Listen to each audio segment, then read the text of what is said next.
है और भी कुछ चीज़ें हैं जो मुझे भी महसूस हो रही है जिन पे चर्चा जरूरी है।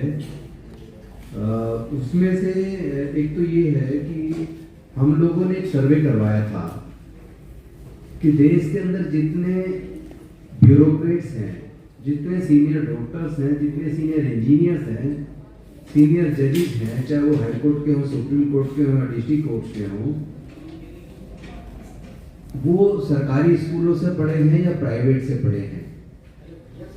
तो हमारे सर्वे में निकल कर आया 98% bureaucrats, senior doctors, senior engineers, senior scientist, senior professors और supreme court, high court, district court के जजेस 98% सरकारी स्कूलों से पढ़े हैं। तो उस पर सवाल ये पैदा होता है, जब सरकारी स्कूल से पढ़ के इतने काबिल लोग निकल सकते हैं जिन्होंने भारत का निर्माण किया और विकास में अपनी भूमिका निभाई, तो फिर एजुकेशन को प्राइवेटाइज क्यों किया? फिर सरकारी स्कूलों को पिछले 15 से 20 सालों में 2.25 लाख सरकारी स्कूलों को बंद क्यों किया और प्राइवेट स्कूल क्यों खोले? एक तो इसका जवाब जनता को सरकारों से मांगना चाहिए, क्योंकि जनता देश की मालिक है। ये सरकारें या सरकार में बैठे हुए लोग, चाहे वो राष्ट्रपति हो, प्रधानमंत्री हो, मंत्रीगण हो, एमपी हो, एमएलए हो या ब्यूरोक्रेट्स हो या जजेस हो, वो मालिक नहीं है। देश की जनता मालिक है। और कॉन्स्टिट्यूशन में एक वर्ड है पब्लिक सर्वेंट। एक एमपी, एमएलए, मंत्री सहित तमाम ब्यूरोक्रेट सब लोग पब्लिक सर्वेंट हैं, जनता के सर्वेंट हैं। तो जनता के प्रति इनकी जवाबदेही है। लेकिन क्या हकीकत में जवाबदेही सुनिश्चित हो पा रही है? एक तो ये मेरा सवाल है। जैसा बंधु जी ने बहुत सारे सवाल किए, वास्तव में उन सवालों का जवाब सरकारों के पास नहीं है और जनता एक मुफ्त ये कहेगी कि बिल्कुल सही है आपके सवाल। तो इसी तरह ये एजुकेशन को प्राइवेटाइज क्यों किया, प्राइवेट स्कूल क्यों खुले, और केवल यहाँ तक सीमित नहीं रहे, बल्कि इससे भी ज्यादा दुखदाई बात यह है कि पहले गरीब से गरीब के बच्चे भी पढ़ लिख कर इंजीनियर, डॉक्टर, साइंटिस्ट, कलेक्टर बने हैं, लेकिन आज नहीं बन पाएंगे। गरीबों के बच्चे नहीं बन पाएंगे, चाहे वो किसी भी जाति धर्म के क्यों ना हो। लेकिन अगर परसेंटेज की बात करूं तो अनुसूचित जाति जनजाति में 99%, पिछड़े वर्ग में 95% और जनरल कैटेगरी की भी बात करूं तो कम से कम 80% उनके लोग अपने बच्चों की हायर एजुकेशन का खर्चा नहीं उठा पाएंगे। अगर आपका बच्चा एंट्रेंस एग्जाम पास कर लेता है, आईआईएम में उसका एडमिशन ऑफर होता है, तो 2 साल का एमबीए करने के लिए आईआईएम से कम 50 लाख रुपया चाहिए, जिसमें 44 लाख रुपया तो केवल फीस है। बाकी हॉस्टल का खाने का खर्चा लगा ले तो करीब 50 लाख रुपया चाहिए। अगर आपके बच्चे को इंजीनियर बनना है, डॉक्टर बनना है, साइंटिस्ट बनना है, प्रोफेसर बनना है, एडवोकेट बनना है, आर्किटेक्ट बनना है, तो इनमें जो प्रोफेशनल कोर्सेज जिनकी ज़्यादा डिमांड रहती है, चाहे वो आर्टिफिशियल इंटेलिजेंस हो, चाहे वो कंप्यूटर साइंस हो, या चाहे इसके साथ साथ इंजीनियरिंग में हो, मेडिकल में हो, लॉ में हो, तो उसके एंट्रेंस एग्जाम की तैयारी के लिए ही कम से कम 3 से 4 लाख रुपया चाहिए। और उसके बाद एग्जाम में बैठने के बाद एग्जाम अगर पास कर लिया तो इंजीनियरिंग की डिग्री करने के लिए, लॉ की डिग्री करने के लिए, मैनेजमेंट की डिग्री करने के लिए, मेडिकल की डिग्री करने के लिए बच्चे को 15 लाख से 20 लाख रुपया चाहिए।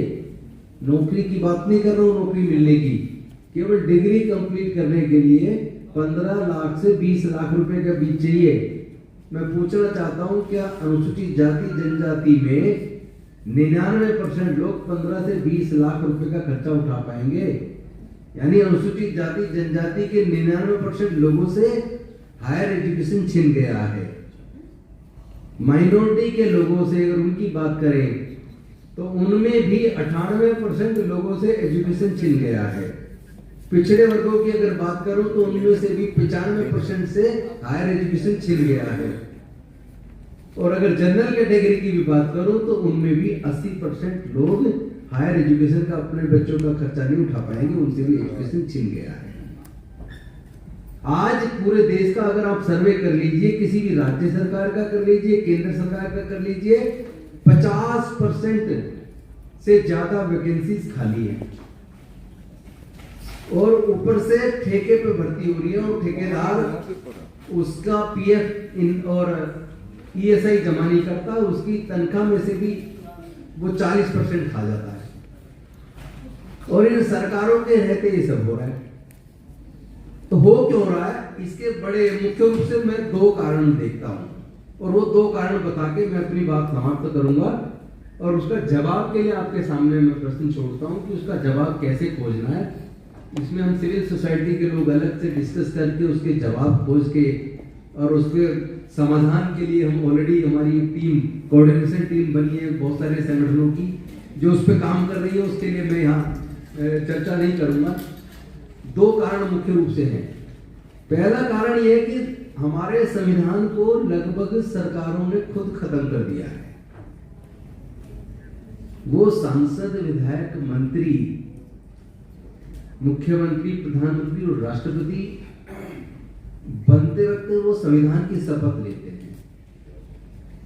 कोर्ट के अंदर जो जजेस बनते हैं, जज बनते तो वो संविधान की शपथ लेते हैं। वो संविधान की बनने के बाद संविधान की रक्षा करने की बजाय उसके उलट काम करते हैं। कैसे करते हैं? क्यों ये सारा जितना भी चर्चा यहाँ चली है आज, ये जितने भी मुद्दे घोषणा पत्र में उठाए वो समाधान क्यों नहीं हो रहा है, उसके मुख्य रूप से मुझे 2 कारण नजर आते हैं। वो कारण मैं आपको बताना चाहता हूं। पहला कारण तो ये कि भारत के संविधान ने संसद के अंदर पार्लियामेंट्री कमेटीज बनाई है। बजट कमेटी होती है, budget estimate committee, privilege committee होती है, पिटिशन कमेटी होती है, रूल्स कमेटी होती है, बहुत सारी स्टैंडिंग कमेटीज होती हैं, SC/ST वेलफेयर कमेटी होती है। अलग अलग तरह के मुद्दों पे सरकार को गाइड करने के लिए और सरकार को कंट्रोल करने के लिए संविधान ने कमेटीज के गठन की व्यवस्था की है और कमेटी का गठन का अधिकार लोकसभा के स्पीकर को दिया है, विधानसभाओं में विधानसभा के स्पीकर को दिया है। लेकिन अनफॉर्चुनेटली अब डेमोक्रेसी इस तरह खत्म हो रही है कि उन कमेटीज का गठन, और उसमें यह भी है कि कमेटी का गठन करते वक्त सभी दलों के लोगों को उसमें सदस्य बनाया जाए। अनफॉर्चुनेटली आज उन कमेटियों का गठन स्पीकर्स नहीं करते, स्पीकर्स साइन करते हैं। उन कमेटियों का गठन प्रधानमंत्री, राज्यों के अंदर मुख्यमंत्री नामों की लिस्ट बनाकर स्पीकर को देते हैं और फिर स्पीकर उन कमेटियों के गठन की घोषणा कर देता है। कौन सा मुद्दा उस कमेटी में लगेगा, कौन सा नहीं लगेगा, इसको भी तय प्रधानमंत्री और मुख्यमंत्री कर रहे हैं। जबकि एक समय था कि कमेटियां सरकार को कंट्रोल किया करती थी, सरकार की किसी भी पॉलिसी को आलोचना किया करती थी, सरकार के डिसीजंस को इवेलुएट किया करती थी और सरकार को चेताया करती थी। लेकिन आज ये कमेटियां लगभग खत्म हो गई है। पेपर पे कमेटियां हैं लेकिन लगभग खत्म हो गई। उनकी लगातार मीटिंगें हुआ करती थी, ब्यूरोक्रेट्स को वो कमेटियां समन किया करती थी और उन मुद्दों का समाधान सरकारों से किया करती थी, अपनी रिकमेंडेशंस भेजा करती थी। संसद के अंदर और विधानसभाओं में उन कमेटी की रिपोर्ट्स प्रस्तुत हुआ करती थी। उन रिपोर्ट्स के आधार पर सरकारें अपने फैसले तक बदला करती थी। लेकिन आज वो कमेटियां खत्म हैं, क्योंकि वो कमेटी बनाते वक्त जिस दल की सरकार है, कई बार तो कमेटी में सारे के सारे मेंबर उनके हैं और उनमें मुद्दा क्या लगना है, कौन सी चर्चा होनी है, किस अफसर को बुलाना है, किस अफसर को बिल्कुल नहीं बुलाना है, किस मुद्दे को उसमें रखना ही है, ये भी तय अगर प्रधानमंत्री और मुख्यमंत्री करेंगे तो फिर उन कमेटियों का महत्व क्या रहेगा। इसका मतलब खुद सरकारों ने, जिन्होंने खुद जब वो मंत्री, मुख्यमंत्री बने या प्रधानमंत्री बने, जिन्होंने उसी संविधान की शपथ ली थी, उन्होंने ही उस संविधान को वायलेट कर दिया।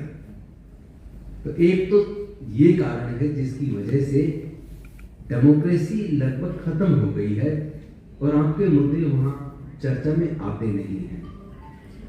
आपकी चीजें खत्म हो रही हैं। दूसरा मुद्दा, सरकारें लीगल एडवाइजर से एडवाइस लेती हैं। मंत्रालय भी और ऑफिसर्स जिस मुद्दे पे क्लैरिटी नहीं होती है उसको वो लॉ डिपार्टमेंट में भेजते हैं और लॉ ऑफिसर्स, लीगल एडवाइजर्स उसमें अपनी एडवाइस देते हैं ताकि सरकार उसमें कानून के हिसाब से निर्णय ले। अनफॉर्चुनेटली ये सबसे बड़ा घोटाला साबित हो गया है, क्योंकि भारत में कॉलेजियम सिस्टम है। हाई कोर्ट, सुप्रीम कोर्ट का जज बनना है तो कॉलेजियम के थ्रू नाम जाएगा, और अगर कॉलेजियम में आपका आदमी नहीं है, अगर कॉलेजियम में आपके नाम को आगे बढ़ाने वाला जज नहीं है, तो आपके लोग हाई कोर्ट, सुप्रीम कोर्ट के जज बनेंगे ही नहीं। इसी वजह से देश के सर्वोच्च न्यायालय में और देश के उच्च न्यायालयों में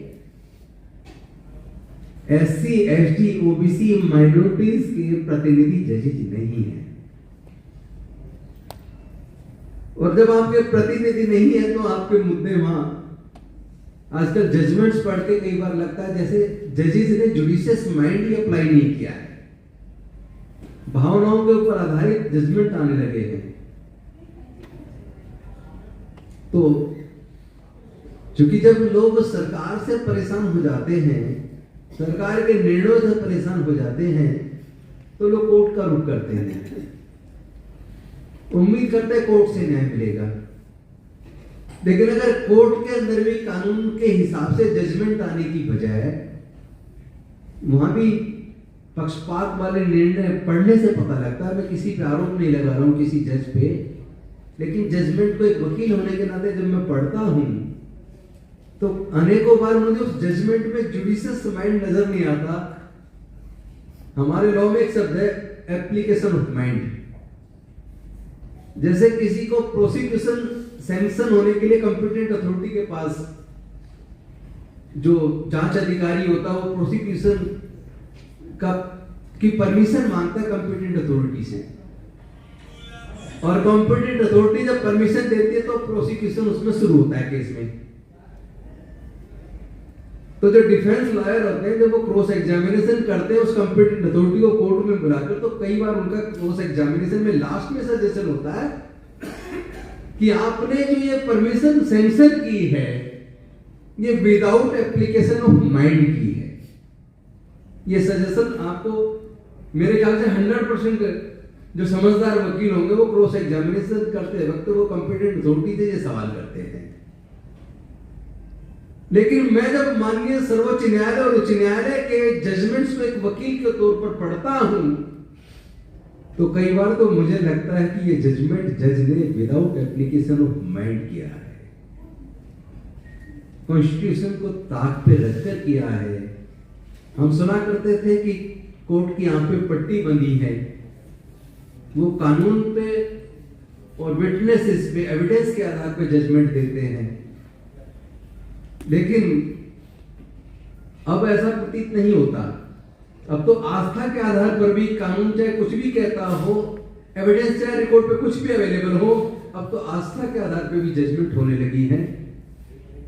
और ऊपर से इस जुडिशरी का बेड़ा गर्क करने में एक और रोल सरकारों का रहा है, जिसकी सत्ता होती है जब कोई सॉलिसिटर जनरल अपॉइंट किया जाता है या एडिशनल सॉलिसिटर जनरल अपॉइंट किया जाता है या attorney general of India appoint किया जाता है या स्टैंडिंग काउंसिल अपॉइंट किए जाते हैं जो सरकार को रिप्रेजेंट करते हैं, सरकार का पक्ष रखते हैं।